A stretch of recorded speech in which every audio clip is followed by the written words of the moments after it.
Amém? Fala comigo, vamos lá? Níveis da vida cristã. Você sabia que eu e você, nós passamos por níveis da nossa vida, né? Não temos níveis da nossa vida. Você vai nascer, lembra que eu falei agora, agradecendo a Deus pelos momentos, pela experiência da vida, mas eu e você temos os níveis da nossa vida. É nascer, é a parte da infância, a parte da adolescência, a parte da juventude, a parte de uma vida adulta, depois a parte de uma vida idosa, né? E vai passando, a gente vai passando por níveis da nossa vida pessoal. E eu e você também, a gente pensa que não, mas nós temos também níveis da nossa vida cristã. E essa experiência que eu queria passar para você é 3 coisas importantes. Fala comigo: nascer em Cristo, viver em Cristo e morrer em Cristo. É isso mesmo. O nível da vida cristã traz essas 3 experiências para nós. A gente nasce, a gente vive, a gente morre. Agora, o grande problema é que muitas vezes acontece algumas etapas diferentes. A gente nasce em Cristo, a gente vive em Cristo e a gente morre sem Cristo. Foi o nível de uma vida humana.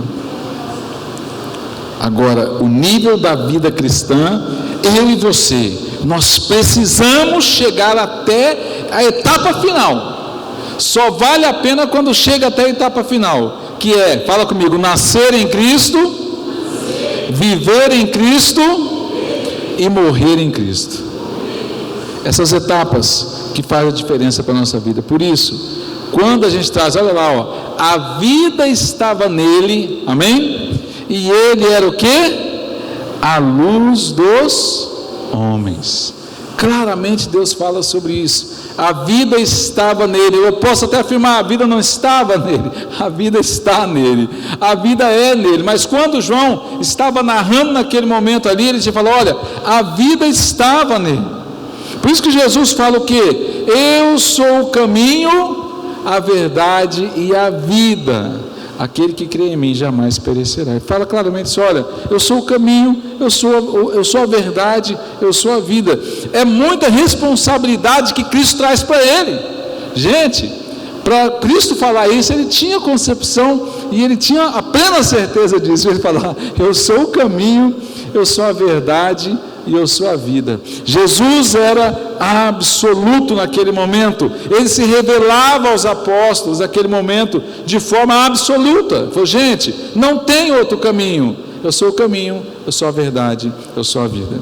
Eu tive uma conversa com 2 pessoas agora, essa semana, e a história dessas 2 pessoas é o seguinte: estava fazendo um negócio com eles, da empresa, né? Da empresa que eles prestam serviço aqui para a igreja, e os 2 estão afastados do caminho do Senhor. Um pastor, daquele pastor arrojado, aquele pastor de orar e os enfermos ser curados e os demônios saírem, de ver milagres do Senhor. O outro, o ministério do louvor, o ministério da igreja, envolvido no teatro, e os 2 afastados do caminho de Deus. E eles falaram assim: pastor, estamos desviados. E aí, de toda uma conversa, de todas as frustrações que eles passaram, cada um tinha uma história de frustração dentro da igreja, cada um tinha uma história de frustração familiar. E eu olhei para eles e eu falei, enquanto eu estava conversando com eles ali, e esperando, né, a operadora mandar o resultado certinho, aprovação, instalação, não sei o que. Aí eu falei: Espírito Santo, me dá uma palavra, eu preciso falar com esses camaradas, que eu já tinha tido 2 conversas com eles anteriores. E aí eu olhei para eles e falei assim: gente, ó, deixa eu falar um negócio para vocês 2 aqui. Falou: não é emoção, não é nada de emoção aqui. Eu estou falando para 2 homens de Deus. Vocês não estão desviados, vocês estão paralisados. Vocês deixaram a mágoa, as feridas paralisar o ministério de vocês.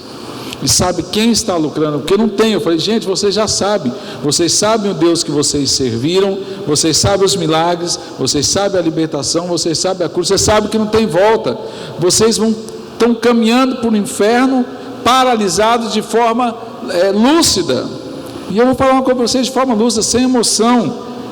Transforme a vida de vocês essa semana. Voltem para o caminho onde vocês pararam. Voltem. Não espere a dor chegar. Voltem pelo amor. Não culpem mais ninguém pela paralisação de vocês. Que o único que lucrou até agora com vocês só foi Satanás, o inferno, só foi o diabo. Porque a partir do momento que vocês paralisaram o ministério de vocês, vocês deixaram de fazer aquilo que Deus os capacitou para fazer.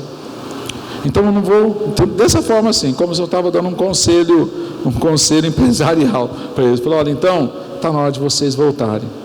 Não se permitam mais estarem paralisados. Sabe por quê? Isso que eu estou falando para vocês. Porque foram pessoas que nasceram em Cristo, que viveram com Cristo, mas agora estão mortos. Estão mortos sem Cristo. E podem morrer sem Cristo, se não tomar a decisão certa. Se não terem uma lucidez simplesmente clara e objetiva. A solução é Jesus. Gente, o cristianismo não adianta, você pode pegar, tem erro, que ele fala, mas a igreja tal, mas o pastor falou, gente, esquece igreja, esquece pastor, o compromisso que vocês fizeram foi com Deus, não foi com pessoas. E quando a gente faz o compromisso com Deus, Ele honra, por isso que Jesus falou assim, olha, eu sou o caminho, a verdade e a vida. Essa vida foi dada de graça para o homem, é uma vida gratuitamente dada ao homem, por mais que o ladrão vem, gente, para nos roubar. O ladrão vem para roubar nossos sonhos, o ladrão vem para roubar nossa alegria, o ladrão vem para roubar nossa esperança, e muitas vezes o ladrão vem para roubar nossa fé. Próximo slide, olha o que está dizendo na próxima tentativa, o ladrão, olha só, vem somente para roubar, matar e destruir. Jesus desmascara Satanás naquele momento. Jesus desmascara o diabo e fala, olha, o ladrão vem para matar, vem para roubar, vem para destruir. Aí Jesus de novo se apresenta, ele fala assim, olha, mas eu vim para que vocês tenham vida e a tenham com abundância. Eu quero que vocês vivam, eu vim para que vocês tenham vida, e quando eu falo em abundância, assim, eu quero que vocês tenham uma vida plena, que vocês vivam a vida, eu vim para que vocês tenham vida. Nós não podemos entender o contrário disso, que Cristo nos dá uma promessa sim de uma boa vida, gente. Aonde o poder de Deus se manifesta, aonde o poder de Jesus se manifesta, aonde a palavra de Deus chega, há transformação para melhor. Não tem como a coisa ficar pior. A transformação, ela é para melhor. Muitas vezes nós não queremos, porque nós permitimos que Satanás roube isso de nós. Permitimos que Satanás roube essa fé de nós. Mas ele fala, olha, eu vim para que vocês tenham vida e vida em abundância. Aí em 1 João 5,12 ele fala assim, olha, mas aquele que tem o Filho tem a vida, e aquele que não tem o Filho não tem a vida. Pode ler comigo? Está aqui no telão, vamos lá, 1, 2, 3 e... Aquele que tem o Filho tem a vida, aquele que não quer... É isso mesmo, é muito simples, é absoluto. A palavra de Cristo, ela jamais vai ser relativa, ela vai ser absoluta para mim e para você. Não tem outro caminho. Essa promessa desse nível da vida cristã que eu e você vamos ter, eu tenho que entender o seguinte: eu vou nascer em Jesus, eu vou viver em Jesus, e eu vou chegar ao momento de morrer em Jesus. Mas eu tenho que entender que para mim nascer, para mim deixar com que o plano de Deus seja completo na minha vida, eu tenho que entender que eu sou o templo de Deus. O verdadeiro templo de Deus sou eu e você. O próprio Jesus falou, olha, aquele que destruiu o templo, dizia, sou vós, mas ele falou assim, olha, aquele verdadeiramente, pode postar o próximo slide aí, ele falou assim, olha, quando Jesus se reflete a ele sobre ele, ele falou assim, olha, Jesus respondeu, destruir esse santuário e em 3 dias o reconstituirei. Jesus se apresentando como templo naquele momento ali, lá em João 2,19, falando sobre isso, que ele era o próprio templo que seria destruído e seria reconstruído em 3 dias. A promessa iria se cumprir ali.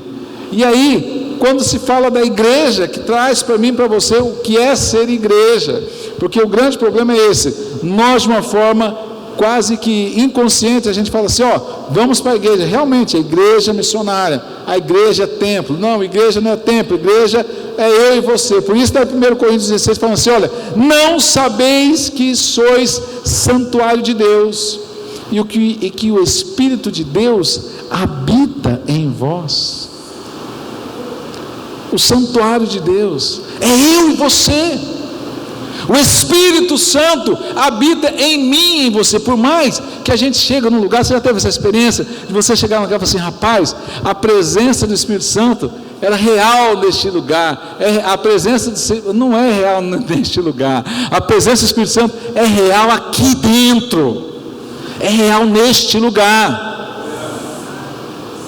Mas de forma inconsciente a gente fica, sua presença é real aqui neste lugar. A gente está pensando que é no espaço. Não é no espaço aqui, é o espaço aqui de dentro. É o espaço aqui de dentro. Por isso que muitas vezes, quando o Espírito Santo se derrama no meio da igreja, você vê uns pulando, uns chorando, e você vê alguns assim, tipo assim, meu Deus, acaba logo esse negócio que eu quero ir embora. Porque o fluir não está no templo, no espaço. O fluir está dentro do meu e do seu coração.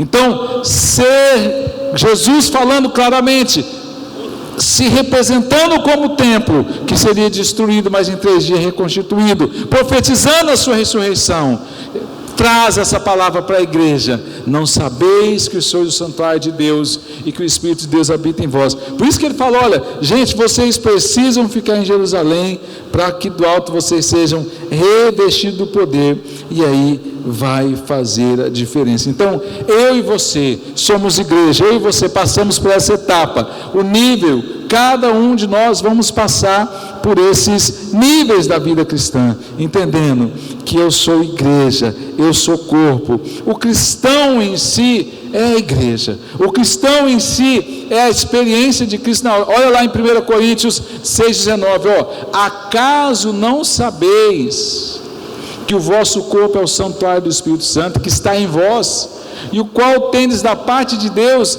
e que não sois de vós mesmos? Quando o apóstolo diz essa palavra, ele entendeu que a partir do momento que eles fizeram a decisão por Cristo, que eles se entregaram para Cristo, eles não pertenciam mais a si mesmos, eles pertenciam a partir do momento a Cristo. Eles tinham essa convicção, que a partir de agora, ser cristão eu pertenço a Jesus, eu não pertenço mais a mim mesmo. Muitas vezes nós podemos até dizer que somos cristãos, mas ainda não conseguimos admitir que não pertencemos mais a nós. E aí muitas vezes estamos mais dispostos a fazer a nossa vontade e não a vontade de Deus. O grande problema, lembra que eu falei no começo para aqueles 2 rapazes lá, quando a gente não vem pelo amor, vem pela dor? Quando nós temos um ministério, um chamado, não adianta a gente correr, não adianta você correr. Lembra de Jonas? Jonas tentou correr, né? Jonas tentou correr. Quando a gente corre daquilo que Deus nos chama, o prejuízo, a gente dá prejuízo para muita gente que não tem nada a ver com isso.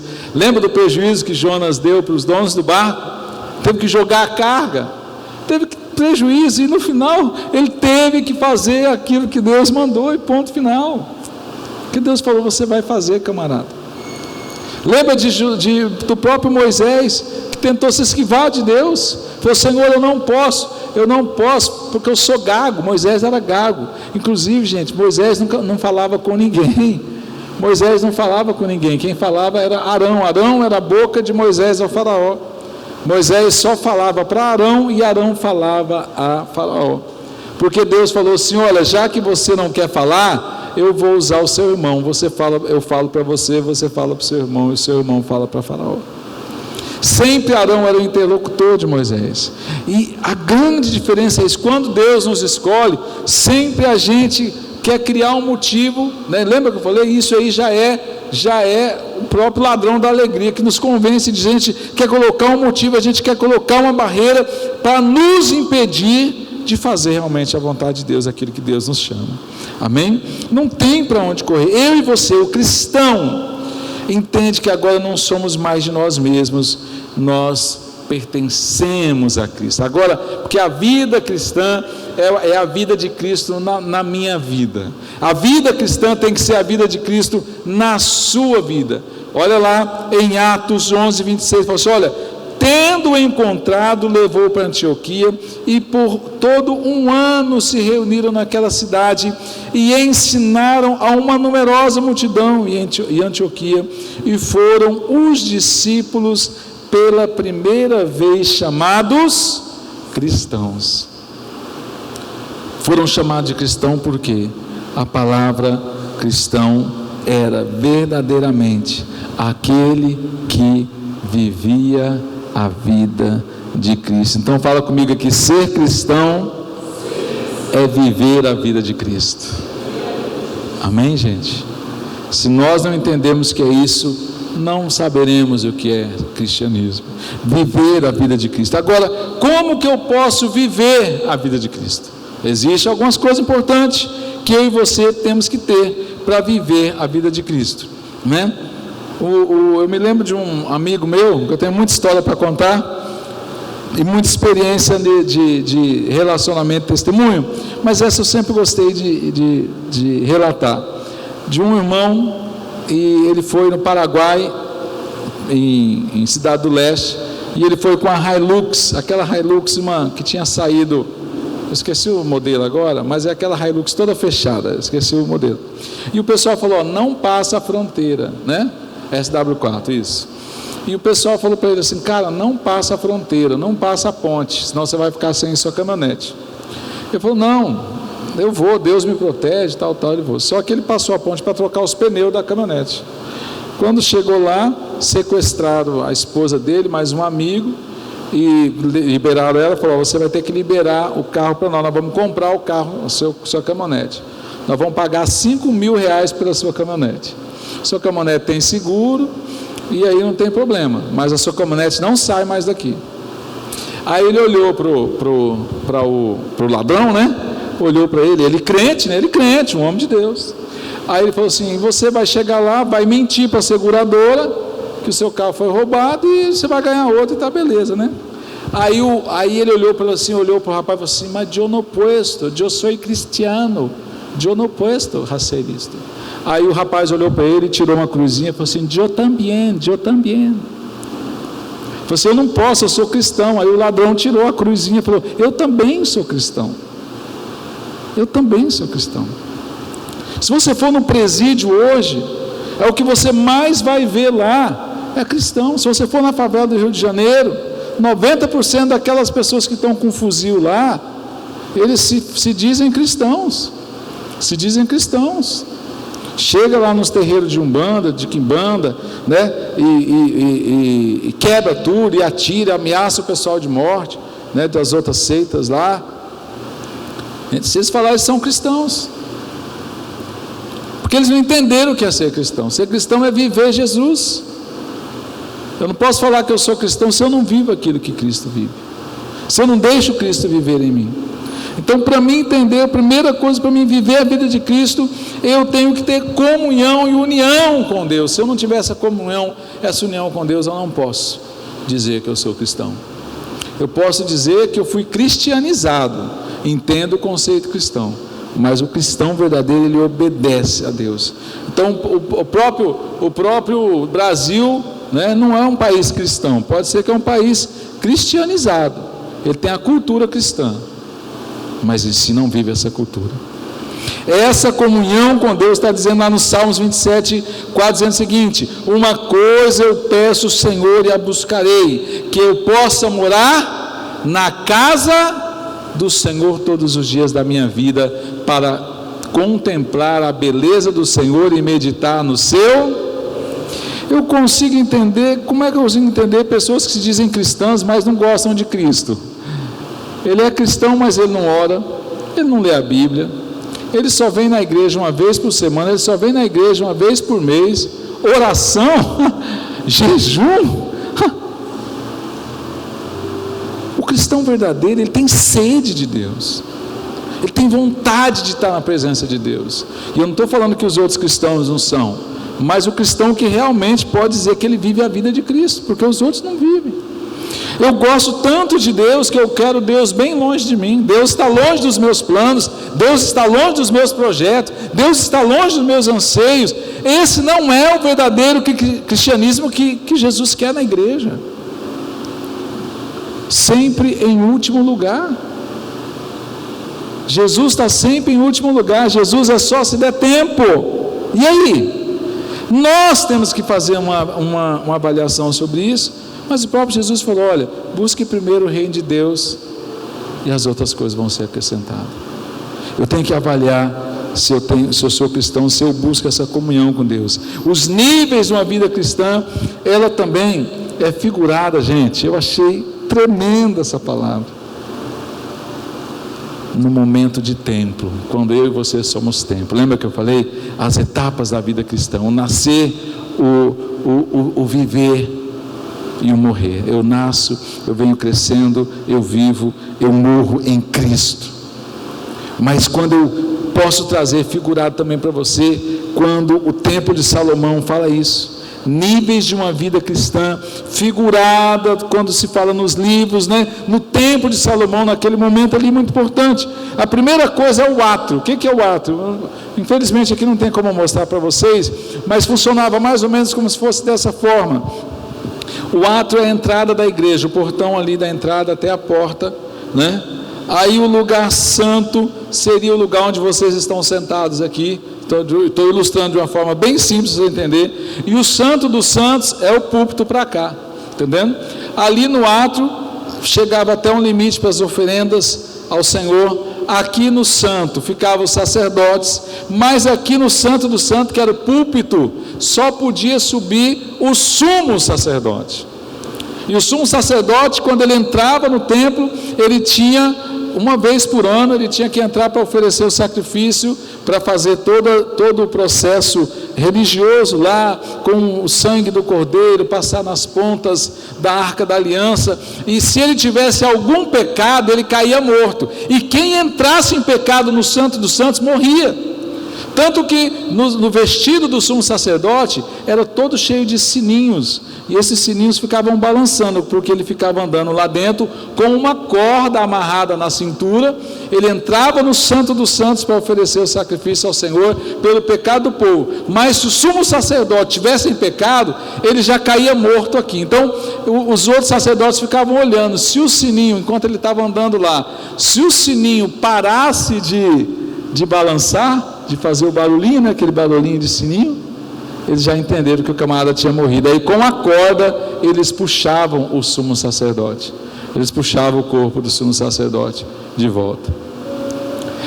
Era assim, o átrio, o santo e o santo dos santos. O que acontece quando Jesus morre? Quando Jesus entrega a vida dele ali na cruz, a Bíblia fala que esse véu que separava o santo dos santos, como eu mostrei para vocês aqui agora, esse véu ele rasga de cima a baixo. Ele não rasgou assim, é como se toda aquela cortina que está pendurada aqui, cai a cortina toda, de cima para baixo. Não rasgou de lado, não, rasgou fora e caiu, ao ponto que todos que estavam no santo poder ter acesso a partir de agora ao santo dos santos. Eu e você, se entendermos que essas etapas dessa vida cristã, esse nível da vida cristã, tem que chegar ao nível do templo, e aí sim, a hora que eu chego ao nível de ser templo de Deus, eu reconheço que eu sou o templo de Deus,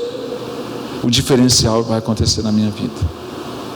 O grande problema é que muitas vezes nós não nos sentimos templo. Satanás nos convence. Quer ver uma coisa interessante? Muitas vezes o maior problema é antes de sair de casa. A gente vem para a igreja, já vem brigado com a mulher, já vem brigado com o filho, porque atrasou, porque pegou no seu... Pode observar isso. Toda vez na hora de vir para a igreja é aquele pipoco, né? É aquela situação, parece que Satanás faz de toda maneira para você passar pelo átrio ali já em pecado. Você já passa pelo ato ali, já pronto para matar um ali, né? E muitas vezes tem o diácono, a diaconisa que não ajuda ainda, né? Já aconteceu o caso assim, do irmão já chegar atrasado, e aí o diácono olha para o irmão e fala assim: ei, irmão, não aconteceu aqui na igreja, tá, irmãos? Pelo amor de Deus. E é sério mesmo, aqui nunca aconteceu.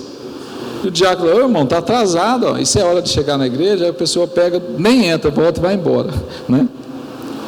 E aí eu falo para os irmãos diáconos aqui: irmão, quando o irmão chegar atrasado, você vai lá e abraça. Agora não pode nem abraçar, né? Só tem que fazer assim, tudo bom. Aí fala assim: irmão, que bom que você... Não, irmão, você chegou na hora, é a palavra. Entra para dentro logo, camarada. Por quê? Porque muitas vezes, o que o diabo quer fazer comigo e com você? Quer colocar na nossa cabeça, quer nos bloquear a atitude que eu e você somos templo.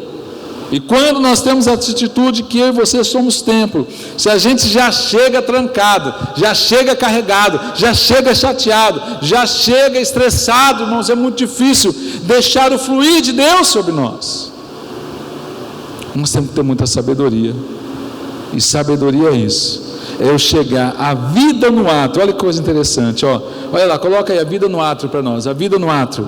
Olha lá, está dizendo o seguinte, Eclesiastes 2:11, o seguinte: considerai todas as obras que fizeram as minhas mãos, como também o trabalho que eu com fadigas havia feito, e eis que tudo era vaidade, era correr atrás do vento, e nenhum proveito havia debaixo do sol, né? Está falando assim: olha, só chegar no átrio não vai resolver, irmãos. Tem muita gente que ele chega e ele só fica no átrio, ele não avança mais, ele só fica lá fora.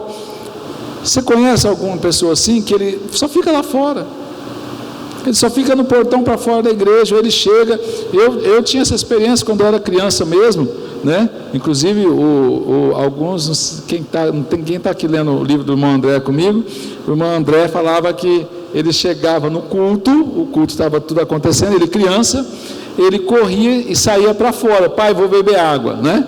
Aí saía para brincar, voltava só a hora que o culto terminasse. Mas a hora que o culto terminava, ele tinha oração final, ele se metia no meio do pessoal, lá para o pai dele ver que ele estava...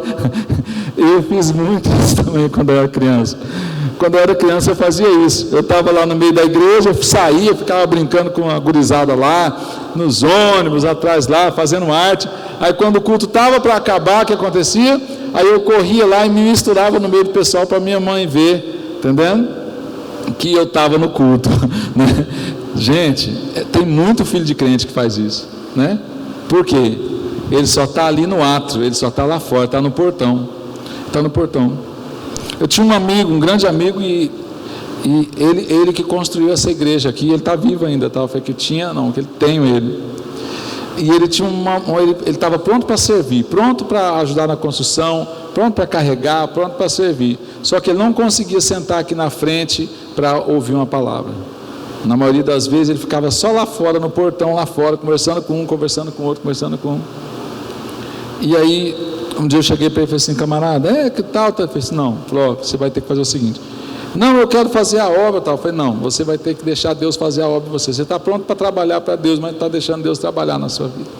Tem muita gente assim, ele só está no átrio, ele está pronto para trabalhar para Deus, ele se envolve na igreja, ele trabalha nos departamentos que precisar, mas ele não consegue sentar para ouvir, ele não consegue sentar para receber, ele não consegue passar do átrio para o santo, ele fica sempre lá fora, sempre no portão, sempre lá fora, sempre lá no portão para fora, ou sempre ali no átrio, entra dentro da igreja, mas não entra. E não é a mesma coisa, irmãos. Eu não sei, eu tenho um problema sério comigo. Se eu pudesse, eu sei que o próprio Jesus falou que não é bom a gente sentar no primeiro lugar, porque se você sentar no primeiro lugar, aquele lugar de honra, alguém vai pedir para você sair para aquela pessoa de honra chegar. Mas eu não consigo entender das pessoas que, eu estou falando e respeitando também os que gostam de sentar nos últimos bancos, pelo amor de Deus. Mas eu não consigo entender. Para mim, eu tenho que sentar, eu tenho que chegar e sentar nos primeiros bancos, em qualquer lugar. Para mim, eu tenho que sentar no primeiro banco, porque eu entendo o seguinte: que se eu sento no primeiro banco, eu vou receber mais, pelo menos não vai ter nada para me atrapalhar, entendendo? Ao que o pastor chamar para orar, eu já estou aqui na frente primeiro. Em qualquer lugar que eu vou, não tem jeito, é do meu coração. Mas muitas vezes a gente fica assim, não, eu vou sentar no último banco. Muitas vezes acontece isso, vou sentar no último banco, para que o pastor falar amém, eu já estou lá no portão. Muitas vezes por quê? A gente, mas isso que eu estou falando é uma coisa inconsciente que acontece com a gente, e que nos bloqueia de receber mais de Deus, aí a gente não vem para o átrio, e do átrio a gente não vem para o Santo dos Santos, a gente está sempre lá no portão, sempre lá fora. Então esse é o desafio, é igual a minha irmã, eu tenho uma das minhas irmãs, esses dias consegui levar ela no culto, né? E aí é o seguinte, ela nunca batizou, filha de crente, vocês sabem como é que é filho de crente, vocês conhecem aqui o filho de crente, ele funciona, e ele está no culto, e ele sabe a hora que o pastor vai fazer o apelo, entendendo? A hora que o pastor vai fazer o apelo, aí quando o pastor pede para a igreja levantar, aí ele já levanta, e já vai, e já sai lá para fora, entendeu? Porque ele sabe que se ele ficar aqui dentro da igreja, é perigoso ele se reconciliar. Olha o que o diabo coloca na cabeça de uma pessoa, gente. Olha o que o diabo coloca na cabeça da pessoa. E aí a minha irmã ligou para mim, né? Josias, é uma bênção, fulana foi no culto hoje comigo, tinha mais de 20 anos que ela não ia na igreja. Eu falei, glória a Deus, né? Sei lá quantos anos. Eu falei, mas aí ela ficou no final? Ela falou, Josias, não teve jeito, a hora que o pastor pediu para a igreja ficar de pé, ela levantou, saiu e foi para fora. Satanás bloqueia, aí a pessoa fica oprimida, se sentindo a pior das pessoas, e não consegue passar do átrio, não consegue passar do portão, sempre fica ali.